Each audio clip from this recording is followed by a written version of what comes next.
ಎಲ್ರಿಗೂ ನಮಸ್ಕಾರ. ನಮ್ಮ ನ್ಯೂಸ್ ಅಲರ್ಟ್ ಯೂಟ್ಯೂಬ್ ಚಾನಲ್ಗೆ ನಿಮಗೆ ಸ್ವಾಗತ. ನಾನು ಚಂದನ್. ಕಳೆದ 3-4 ದಿನಗಳ ಹಿಂದೆ ನಟ ಧ್ರುವ ಸರ್ಜಾ ಅವರು ಅಭಿನಯಿಸಿರ್ತಕ್ಕಂಥ KD ಸಿನಿಮಾದ ಟ್ರೈಲರ್ ರಿಲೀಸ್ ಆಗಿದೆ. ಸೊ ಬಹುತೇಕ ಜನ ಕಳೆದ 2-3 ದಿನಗಳಿಂದನೂ ಕೂಡ ನನಗೆ ಇನ್ಸ್ಟಾಗ್ರಾಮ್ನಲ್ಲಿ ಹಾಗೆ ನನ್ನ ಇತ್ತೀಚಿನ ಯೂಟ್ಯೂಬ್ನ ವಿಡಿಯೋಗಳ ಕಾಮೆಂಟ್ ಸೆಕ್ಷನಲ್ಲಿ KD ಸಿನಿಮಾದ ಟ್ರೈಲರ್ ರಿವ್ಯೂ ಯಾಕೆ ಮಾಡಿಲ್ಲ ಅಂತ ಅಫಿಷಿಯಲ್ ಆಗೂ ಕೇಳ್ತಿದ್ದಾರೆ. ಇನ್ನು ಸ್ವಲ್ಪ ಜನ ಅನ್ಅಫಿಷಿಯಲ್ ಆಗೂ ಕೇಳ್ತಿದ್ದಾರೆ, ಆ ಹೀರೋ ಫ್ಯಾನ್ಸು ನೀವು ಅದಕ್ಕೆ ಮಾಡಲ್ಲ ಹಾಗೆ ಹೀಗೆ ಅಂತ ಅಂದ್ಕೊಂಡು. ಸೊ ಪ್ರಬಲವಾದಂಥ ಕಾರಣ ಇದೆ. ಸೊ ಅನ್ಅಫಿಷಿಯಲ್ ಆಗಿ ಕೇಳಿದ್ರಲ್ಲ ಕೆಲವರು, ಅಂದರೆ ಸ್ವಲ್ಪ ತಿರೇಕಕ್ಕೆ ಹೋಗಿ ಕೇಳಿದ್ರಲ್ಲ, ಹಾಗಾಗಿ ನೆಕ್ಸ್ಟ್ ಮಾಡ್ತಾ ವಿಡಿಯೋಗಳನ್ನ ಹೋದರೆ ಅದಕ್ಕೂ ಕೂಡ ಕೇಳಬಹುದು. ಅಥವಾ ಮುಂದೆ ಇದೇ ತಿಂಗಳ ಅಂತ್ಯಕ್ಕೆ ಅದೇ ಸಿನಿಮಾ ರಿಲೀಸ್ ಆಗ್ತಾ ಇರೋದ್ರಿಂದ ಆ ಸಿನಿಮಾದ ರಿವ್ಯೂನೂ ಕೂಡ ನೀವು ಮಾಡಲಿಲ್ವಲ್ಲ ಅಂತ ಕೋಪೋಕ್ತರಾಗಿ ಕೂಡ ನೀವು ಕೇಳಬಹುದು ಅನ್ನೋವಂಥ ಕಾರಣಕ್ಕೆ ಆರಂಭದಲ್ಲೇ ಈ ಒಂದು ವಿಡಿಯೋವನ್ನು ಮಾಡಿ ನಿಮಗೆ ಇದಕ್ಕೆ ಸಂಬಂಧಪಟ್ಟ ಮಾಹಿತಿಯನ್ನು ತಿಳಿಸ್ಬೇಕು ಅಂತ ಬಂದಿದ್ದೀನಿ.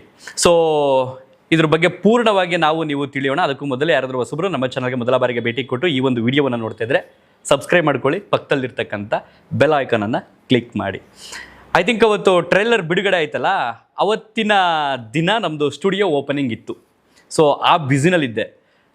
ಆದ ಮಾರನೇ ಬೆಳಗ್ಗೆಗೆ ಮಾಡಬೇಕು ಅಂತ ಅಂದ್ಕೊಂಡೆ. ಆದರೆ ನನಗೆ ಇತ್ತೀಚೆಗೆ ಬಂದಂಥ ಕೋರ್ಟ್ ಆರ್ಡರ್ನ ನೆನಪು ಮಾಡಿಕೊಂಡೆ, ಹಾಗಾಗಿ ಮಾಡಲಿಲ್ಲ. ಕೋರ್ಟ್ ಆರ್ಡರ್ ಏನು ಬಂದಿತ್ತು, ಹಾಗಾದರೆ ಯಾರು ಕಳಿಸಿದ್ರು ಎಲ್ಲವನ್ನು ಕೂಡ ವಿವರವಾಗಿ ನಾವು ನೋಡೋದಾದರೆ, ಇದೇ KD ಸಿನಿಮಾದ ಒಂದು ಸಾಂಗ್ ರಿಲೀಸ್ ಆಗಿರುತ್ತೆ, ಸರ್ಸೆ ಸರ್ಸೆ ನಿನ್ನ ಸೆರಗ ಸರ್ಸೆ ಅಂತ. ಸೊ ತುಂಬ ಜನ ಆ ಸಾಂಗ್ ಬಗ್ಗೆ ಆಲ್ರೆಡಿ ಟೀಕೆ ವ್ಯಕ್ತವಾಗಿತ್ತು, ನಾನು ಆರಂಭ ಮಾಡಿದ್ದಲ್ಲ. ಅದ್ರ ಬಗ್ಗೆ ಟೀಕೆ ವ್ಯಕ್ತವಾದಂಥ ಸಂದರ್ಭದಲ್ಲಿ ಇದೇ ಸ್ಟುಡಿಯೋದು ವರ್ಕ್ ನಡೀತಾ ಇತ್ತು.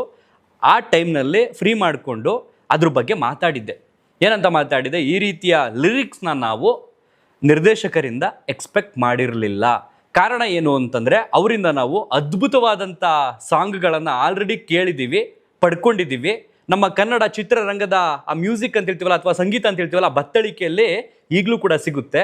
ಒಂದೇ ಒಂದು ಕ್ಷಣ ಅದನ್ನು ಇದನ್ನು ತಾಳೆ ಮಾಡಿ ನೋಡಿದ್ರೆ ಅಜಗಜಾಂತರ ವ್ಯತ್ಯಾಸ ಬರುತ್ತಲ್ಲ. ಹಾಗಾಗಿ ನಿಮ್ಮ ಬಗ್ಗೆ ತುಂಬ ಗೌರವ ಇದೆ, ದಯವಿಟ್ಟು ಇದನ್ನು ರಿಮೂವ್ ಮಾಡಿ, ಅಥವಾ ಇದಕ್ಕೆ ಸಂಬಂಧಪಟ್ಟಾಗೆ ಬೇರೆ ಸಾಂಗನ್ನು ಧ್ವನಿ ಸುರುಳಿಯನ್ನು ಅಪ್ಡೇಟ್ ಮಾಡಿ ಅಂತ ಕೇಳ್ಕೊಂಡಿರ್ತೀವಿ, ಅದನ್ನು ಪ್ರಕಟಣೆ ಮಾಡಿರ್ತೀವಿ. ಅದೇ ವಿಡಿಯೋದ ಅಂತ್ಯದಲ್ಲೇ ಈ ಒಂದು ಸಿನಿಮಾ ದೊಡ್ಡ ಸಕ್ಸಸ್ಸನ್ನು ಪಡ್ಕೊಳ್ಳಿ, ನಿಮ್ಮ ಜೊತೆಗೆ ನಾವು ಕೂಡ ಇರ್ತೀವಿ ಅಂತ ನಾನು ವಿಡಿಯೋ ಮಾಡಿ ಬಿಟ್ಟಿರ್ತೀನಿ. ಇನ್ನು ಕೆಲವರು ತುಂಬ ಅತಿರೇಕಕ್ಕೆ ಹೋಗಿ ಬೈದಿರ್ತಾರೆ, ಅವ್ರಿಗೆ ಅನಿಸಿದಂತಹ ರೀತಿಯಲ್ಲೇ ಹಾವಭಾವದಲ್ಲಿ ಅದನ್ನು ತೋರಿಸ್ಕೊಂಡಿರ್ತಾರೆ ಆ ವಿಷಯವನ್ನು. ಬಟ್ ನಾನು ಒಬ್ಬ ಯೂಟ್ಯೂಬರ್ ಆಗಿ ಯಾವ ರೀತಿ ಹೇಳಬಹುದು ಆ ರೀತಿ ಹೇಳಿ ಮುಗಿಸಿ ಸಿನಿಮಾಗೂ ಕೂಡ ಆಲ್ ದ ವೆರಿ ಬೆಸ್ಟ್ ಹೇಳಿರ್ತೀನಿ. ಬಟ್ ಏನೋ ಗೊತ್ತಿಲ್ಲ ನನಗೆ, ಈ RR ನಗರದಲ್ಲಿ ಐಫ್ಲಿಕ್ಸ್ ಅಂತ ಒಂದು ಸಂಸ್ಥೆ ಇದೆ. ಆ ಸಂಸ್ಥೆ ಆಲ್ಮೋಸ್ಟ್ ಈಗ ಗೊತ್ತಿರತಕ್ಕಂಥವ್ರೆ, ಈ ಕಾಪಿರೈಟ್ ಅಥವಾ ಕಮ್ಯುನಿಟಿ ಗೈಡ್ಲೈನ್ಸ್ ಈ ಥರ ಏನಾರು ಬರುತ್ತಲ್ಲ. ಈ ಕಾಪಿರೈಟ್ ಅಂದರೆ ನಮ್ಮದು ಯಾವ್ದಾದ್ರು ಬಳಸ್ಕೊಳ್ತೀವಿ, ಹಕ್ಕು ಸ್ವಾಮಿ ಅಂತ ಹೇಳ್ತೀವಲ್ಲ, ಸೊ ಅದಕ್ಕೆ ಸಂಬಂಧಪಟ್ಟಾಗೆ ನೋಡ್ಕೊಳ್ಳುವಂಥ ಒಂದು ಸಂಸ್ಥೆ. ಆ ಸಂಸ್ಥೆಯ ಮುಖೇನ KD ಸಿನಿಮಾದ ನಿರ್ದೇಶಕರು ನನಗೆ ಒಂದು ಕೋರ್ಟ್ ಆರ್ಡರ್ನ ನೋಟಿಸ್ ಕಳಿಸ್ತಾರೆ. ಬಹುಶಃ ನಾನೊಬ್ಬಂಗೆ ಬಂದಿಲ್ಲ ಅಂತ ಅಂದ್ಕೊಳ್ತೀನಿ, ಬಹುತೇಕ ಜನರಿಗೆ ಬಂದಿರಬಹುದು. ಬಹುತೇಕ ಜನ ಇದ್ರ ಬಗ್ಗೆ ಮಾತಾಡಿದ್ದಾರೆ ಇಲ್ವೋ ಗೊತ್ತಿಲ್ಲ. ಬಟ್ ನಾನು ಫೇಸ್ ಮಾಡ್ತಾ ಇರೋದ್ರಿಂದ, ಯಾಕೆ ನೀನು ಡಿ-ಬಾಸ್ ಫ್ಯಾನ್ ಅಂತ ಮಾತಾಡ್ತಿಲ್ವಾ ಹಾಗೆ ಹೀಗೆ ಅಂತೆಲ್ಲ ಕಮೆಂಟ್ಸ್ಗಳು ಬರ್ತಾ ಇರೋದ್ರಿಂದ ಅದಕ್ಕೆ ಸಂಬಂಧಪಟ್ಟ ಹಾಗೆ ನಾನೊಂದು ಕ್ಲಾರಿಟಿ ವಿಡಿಯೋವನ್ನು ಕೊಡಲೇಬೇಕಾಗುತ್ತೆ. ಸೊ ಆ ಕಾರಣದಿಂದ ನಾನು ಹೇಳ್ತಾ ಇದ್ದೀನಿ. ಇನ್ನು ಉಳಿದವರು ಯಾಕೆ ಬಾಯಿ ಬಿಡ್ತಾ ಇಲ್ಲ ನೋಟಿಸ್ ಪಡ್ಕೊಂಡಿರ್ತಕ್ಕಂಥವ್ರು ಅಂತ ನನಗಂತೂ ಗೊತ್ತಿಲ್ಲ.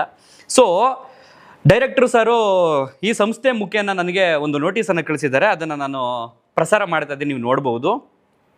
Dear sir and madam, we write to you on behalf of our client mister, sir ಹೆಸರು ಬಳಸಂಗಿಲ್ಲ ಅಂತ ಹೇಳ್ಬಿಟ್ಟಿದ್ದಾರೆ, ಹಾಗಾಗಿ ನಾನು ಬಿಡ್ತಾ ಇದ್ದೀನಿ.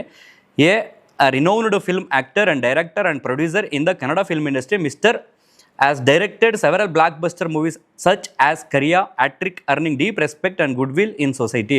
His reputation and privacy are of utmost importance.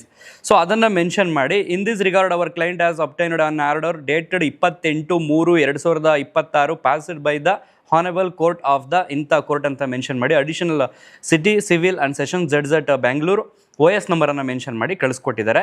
ಜೊತೆಗೆ ನಾನು ಯಾವ ವಿಡಿಯೋವನ್ನು ಅಪ್ಲೋಡ್ ಮಾಡಿರ್ತೀನಿಲ್ಲ, ಅಂದರೆ ಸರ್ಸೆ ನಿನ್ನ ಸೆರಗ ಸರ್ಸೆ ಆ ಸಾಂಗಿಗೆ ಸಂಬಂಧಪಟ್ಟಂಗೆ ಒಂದು ವಿಡಿಯೋ ಮಾಡಿರ್ತೀನಿಲ್ಲ, ನನ್ನ ವಿಡಿಯೋದ URL ಲಿಂಕನ್ನು ಕೂಡ ಈ ಒಂದು ನೋಟಿಸ್ನಲ್ಲಿ, ಈ ಒಂದು ಮೇಲ್ನಲ್ಲಿ ಮೆನ್ಷನ್ ಮಾಡಿ ಇದನ್ನು ನೀವು ಇಮ್ಮಿಡಿಯೇಟ್ ಡಿಲೀಟ್ ಮಾಡಬೇಕು. ಇಲ್ಲ ಅಂತಂದರೆ ಇದರ ವಿರುದ್ಧ ನಾವು ಡಿಫಮೇಷನ್ ಕೇಸನ್ನು ಅಪ್ಲೈ ಮಾಡಲಾಗುತ್ತೆ, ನಿಮಗೆ ಇದು ಮನವರಿಕೆಗೆ ಅಂತ ಅಂದ್ಬಿಟ್ಟು ಕಳಿಸಿದ್ದಾರೆ.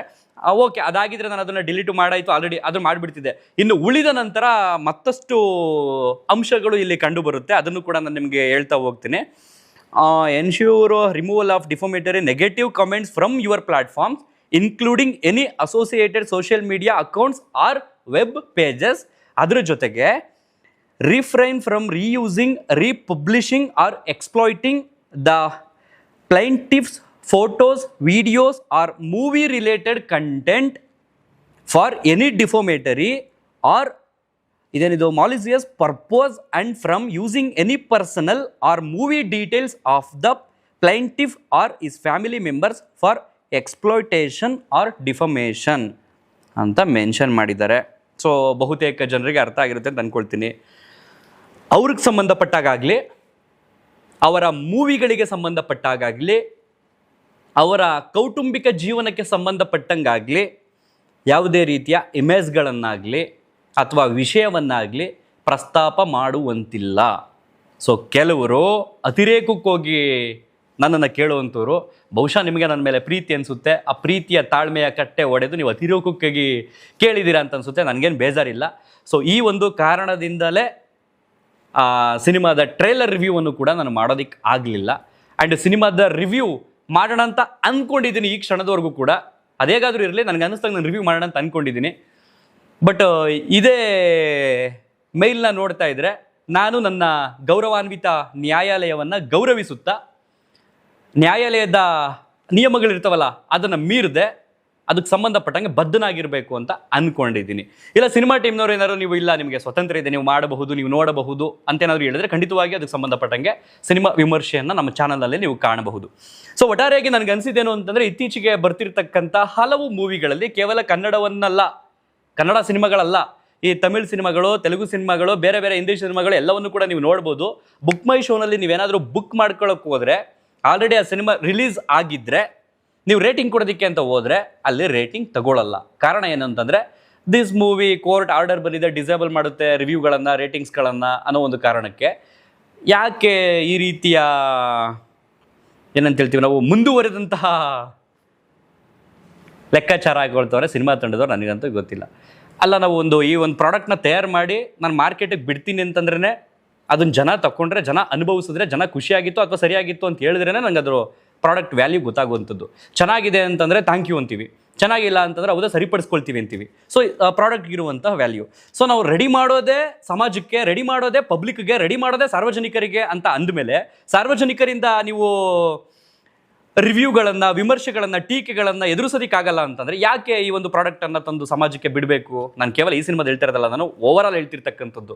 ನಾನೀಗ ಯಾವುದಾದ್ರೂ ಒಂದು ವಿಡಿಯೋನ ಮಾಡಿ ಬಿಡ್ತೀನಿ ಅಂತಂದರೆ ಅಫ್ಕೋರ್ಸ್ ಅದನ್ನು ನೋಡುವಂತಹ ವ್ಯೂವರ್ಸು ರಿವ್ಯೂ ಮಾಡ್ತಾರೆ. ಅದನ್ನು ಕೂಡ ನಾನು ಸರಿಯಾಗಿ ಹೇಳಿದರೆ ಸರಿ ಅಂತ ಹೇಳ್ತಾರೆ, ಇಲ್ಲ ನೀನು ತಪ್ಪು ಹೇಳಿದ್ಯಾ ಅಂತಾರೆ. ಅದನ್ನು ತಿದ್ಕೋಬೇಕು, ತಿದ್ಕೊಂಡು ಮುಂದಕ್ಕೆ ಹೋಗಬೇಕು. ಅದನ್ನು ಬಿಟ್ಟು ನಾನು ಯಾರು ಕಮೆಂಟ್ಸೇ ಮಾಡೋಂಗಿಲ್ಲ, ನಾನು ವೀಡಿಯೋನೇ ಹಾಕ್ಬಾರ್ದು. ಯಾರು ಕಮೆಂಟ್ಸ್ನೇ ಮಾಡಬಾರ್ದು ಅಂತ ನಾನು ಆಜ್ಞೆ ಮಾಡೋದಕ್ಕೆ ಹೋದರೆ ನಾನು ವೀಡಿಯೋನೇ ಹಾಕ್ಬಾರ್ದು. ನಾನು ಆಲ್ರೆಡಿ ಹೇಳಿದೆ, ಕೆಲವರು ಪ್ರೀತಿಯಿಂದ ಕೇಳಿದ್ರು, ಬಿಡು ಪರವಾಗಿಲ್ಲ ಅವ್ರಿಗೆ ಗೊತ್ತಿಲ್ಲ ಅಂತ ಅನ್ಬೋದು. ಇನ್ನು ಅತಿರೇಕಕ್ಕೆ ಕೇಳಿದ್ರು ಅಂತ ಹೇಳಿದೆ. ಸೊ ಅತಿರೇಕಕ್ಕೆ ಹೋದಂಥವ್ರು ಮತ್ತೆ ಅತಿರೇಕಕ್ಕೆ ಎಲ್ಲಿ ಹೋಗ್ಬಿಡ್ತಾರೋ 30ನೇ ತಾರೀಕು ಅನ್ನೋ ಕಾರಣಕ್ಕೆ ಈ ಒಂದು ಮನವರಿಕೆಯ ವಿಡಿಯೋ. ನಮ್ಮದಿಲ್ಲಿ ಕಿಂಚಿತ್ತೂ ತಪ್ಪಿಲ್ಲ. ಸೊ ಆವತ್ತು ನನಗೆ ಆ ಸಾಂಗನ್ನ ಕೇಳಿದಾಗ ಹೌದು ಇದು ಬೇಡವಾಗಿತ್ತು ಅಂತ ಅನಿಸಿದ್ದನ್ನು ನಾನು ವ್ಯಕ್ತಪಡಿಸಿದ್ದಕ್ಕೆ ಕೋರ್ಟ್ ಆರ್ಡರ್ನ ನಾನು ರಿಸೀವ್ ಮಾಡ್ಕೊಂಡಿದ್ದೀನಿ. ಆ ಕೋರ್ಟ್ ಆರ್ಡರ್ನ ನಾನು ಗೌರವಿಸ್ತೀನಿ. ಹಾಗಾಗಿ ನಾನು ಟ್ರೈಲರ್ ರಿವ್ಯೂ ಆಗಲಿ ಅಥವಾ ಮೂವಿ ರಿವ್ಯೂ ಆಗಲಿ ಮಾಡೋದಕ್ಕೆ ಸಾಧ್ಯವೇ ಆಗ್ತಿಲ್ಲ. ಅದನ್ನು ಅರ್ಥ ಮಾಡ್ಕೊಳ್ಳಿ ಕೆಲವರು ಅಂತ ಹೇಳ್ತಾ ಈ ಒಂದು ವಿಡಿಯೋನ ಎಲ್ಲಿಗೆ ಮುಗಿಸ್ಬೇಕು ಅಂತ ಅಂದ್ಕೊಂಡಿದ್ದೀನಿ. ನನಗೂ ಕೂಡ ಆಸೆ ಇದೆ ನಮ್ಮ ಕನ್ನಡ ಚಿತ್ರರಂಗ ದೊಡ್ಡ ಮಟ್ಟದಲ್ಲಿ ಬೆಳಿಬೇಕು ಅಂತ. ಕೇವಲ ನಾವು ರಿವ್ಯೂ ಮಾಡಿಬಿಟ್ರೆ ಬೆಳೆಯುತ್ತೆ, ಕೇವಲ ನಾವು ರಿವ್ಯೂ ಮಾಡಿಬಿಟ್ರೆ ಅದು ಅಳಿದು ಹೋಗುತ್ತೆ ಅನ್ನುವಂಥದ್ದೆಲ್ಲ ತಪ್ಪು ಕಲ್ಪನೆ, ಶುದ್ಧ ಭ್ರಮೆ ಅದು. ಚಿತ್ರರಂಗ ಉಳಿಬೇಕು, ಬೆಳಿಬೇಕು ಅಂತಂದರೆ ಬರುವಂತಹ ಕಂಟೆಂಟ್, ನೋಡುಗರ ಮನಸ್ಥಿತಿ, ಆ ನೋಡುಗರ ಮನಸ್ಥಿತಿ ಯಾವುದ್ರ ಮೇಲೆ ಅವಲಂಬಿತವಾಗಿರುತ್ತೆ ಅಂತಂದರೆ ಬರುವಂತಹ ಕಂಟೆಂಟ್, ಆ ಕ್ವಾಲಿಟಿ, ಅದರಲ್ಲಿರ್ತಕ್ಕಂಥ ಕತೆ, ಇದು ತುಂಬ ಮುಖ್ಯವಾಗಿರುತ್ತೆ ಹೊರತು ಅದು ವರ್ಡ್ ಆಫ್ ಮೌತ್ ಆಗಿದ್ದ ತಕ್ಷಣ, ಯಾರೋ 4 ಜನ ಟೀಕೆ ಮಾಡಿದ ತಕ್ಷಣ, ಯಾರೋ 4 ಜನ ಅದ್ರ ಬಗ್ಗೆ ಅಭಿಪ್ರಾಯಗಳನ್ನು ಬರೆದಿದ್ದ ತಕ್ಷಣ ಚಿತ್ರರಂಗ ಹಾಳಾಗೋದಿಲ್ಲ. ಚಿತ್ರರಂಗ ಇವತ್ತು ನೆನೆದಲ್ಲ, ದಶಕಗಳ ಹಿಂದಿನದು ಇದು.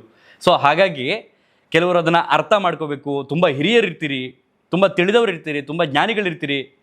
ಸೊ ಈ ನಿಷೇಧಗಳು, ಈ ರಿಸ್ಟ್ರಿಕ್ಷನ್ಸ್ಗಳೆಲ್ಲ ಒಂದು ಸ್ವಲ್ಪ ಪಕ್ಕಕ್ಕೆ ಸಡಿಲಗೊಳಿಸಿ. ನಿಮ್ಮ ತಪ್ಪುಗಳು ಗೊತ್ತಾಗುವಂಥದ್ದೇ 4 ಜನ ಬಾಯ್ಬಿಟ್ಟು ಹೇಳ್ದಾಗಲ್ವಾ. ಸೊ ಅದನ್ನೇ ನೀವು ತಿಳ್ಕೊಳ್ಳಲ್ಲ ಅಂತಂದರೆ ನನಗಂತೂ ಅರ್ಥ ಆಗ್ತಿಲ್ಲ. ಸೊ ಒಟ್ಟಾರೆಯಾಗಿ ಈ ಒಂದು ವಿಚಾರದ ಬಗ್ಗೆ ನಿಮಗೆ ಹೇಳಬೇಕು ಅಂತ ಅನ್ನಿಸ್ತು.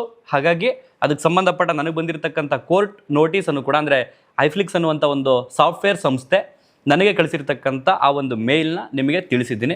ಇದಿಷ್ಟೇ ಉದ್ದೇಶಕ್ಕೆ ನಾನು ಈ ಒಂದು ವಿಡಿಯೋವನ್ನು ಮಾಡ್ತಾ ಇದ್ದೆ. ಇಲ್ಲ ಅಂತಂದರೆ ಇದನ್ನೂ ಕೂಡ ನಾನು ಮಾಡ್ತಾ ಇರಲಿಲ್ಲ ಅಂತ ಹೇಳ್ತಾ, ರೆಸ್ಪೆಕ್ಟ್ ಮಾಡ್ತಾ ಸಿನಿಮಾ ಟೀಮ್ಗೆ ಆಲ್ ದ ವೆರಿ ಬೆಸ್ಟ್. 30ನೇ ತಾರೀಕು ಒಂದು ದೊಡ್ಡ ಮಟ್ಟದ ಸಕ್ಸಸ್ಸನ್ನು ಪಡೆದುಕೊಳ್ಳಿ, ರಾಜ್ಯಾದ್ಯಂತೆಲ್ಲ ವಿಶ್ವದಾದ್ಯಂತ ದೊಡ್ಡ ಮಟ್ಟದಲ್ಲಿ ಕಲೆಕ್ಷನನ್ನು ಮಾಡಲಿ ಅಂತ ಹಾರೈಸ್ತಾ, ವಿಶ್ ಮಾಡುತ್ತಾ ಈ ಒಂದು ವಿಡಿಯೋನ ಇಲ್ಲಿಗೆ ಎಂಡ್ ಮಾಡ್ತಾ ಇದ್ದೀನಿ. ಮತ್ತೊಂದು ವಿಡಿಯೋದಲ್ಲಿ ಸಿಗೋಣ. ಧನ್ಯವಾದ. Thank you so much.